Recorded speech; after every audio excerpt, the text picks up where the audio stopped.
윤석열 레임덕 현상이 본격적으로 나타나기 시작했습니다. 특히 검찰의 움직임이 심상치 않은데 해당 내용 알아보기 전 구독과 좋아요 부탁드립니다. 대통령실 용산 이전 과정에서 수의계약 논란이 제기됐습니다.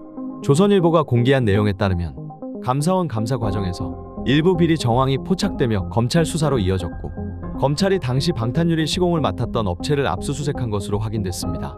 이어서 검찰은 계약을 담당했던 경호처 간부에 대한 수사에도 착수했죠. 윤석열 정부에게 악영향을 끼칠 수 있는 내용임에도 불구하고 조선일보가 해당 보도를 올렸다는 것은 꽤 심상치 않은 것인데, 이어서 수많은 보수 언론들은 윤석열 비공개 사과에 대해 비판적인 사설을 올리고 있습니다.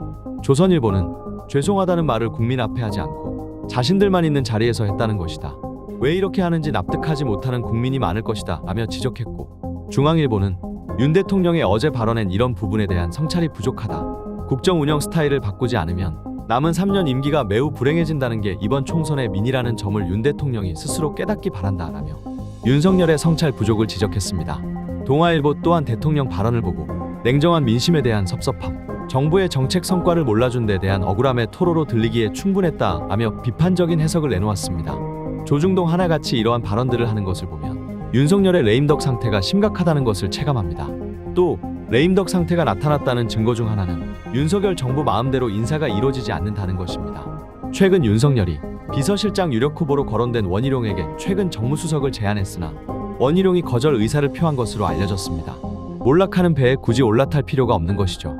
그리고 원희룡 입장에서 이러한 제안은 불쾌할 겁니다. 그래도 나름대로 도지사, 장관까지 한 사람인데 차관급인 수석 자리에 제안한다. 이거 원희룡 입장에서는 꽤 짜증나죠. 그리고 애초에 이러한 제안을 했다는 것 자체가 현재하려는 사람이 없다는 증거입니다. 누가 몰락하는 배에 타고 싶겠습니까? 총선 패배 이후 윤석열 지지율을 보면 난리도 아닙니다. 리얼미터에서 윤석열 1일 지지율은 20%대로 추락한 수치가 나오며 뉴스토마토에서도 윤석열 지지율이 20%대로 떨어진 것을 확인할 수 있었죠. 오늘 조원 CNI가 공개한 여론조사 결과에서는 2022년 10월 11일 이후 1년 6개월 만에 최저 수치를 기록했습니다. 지지율 하락세도 심상치 않은 것이죠. 앞으로 지지율 하락할 수밖에 없는 일들만 남아있는 상황인데 과연 그는 임기 3년을 채울 수 있을지 오늘따라 박근혜 탄핵 상황이 아른거립니다. 오늘도 긴 영상 시청해주셔서 감사합니다.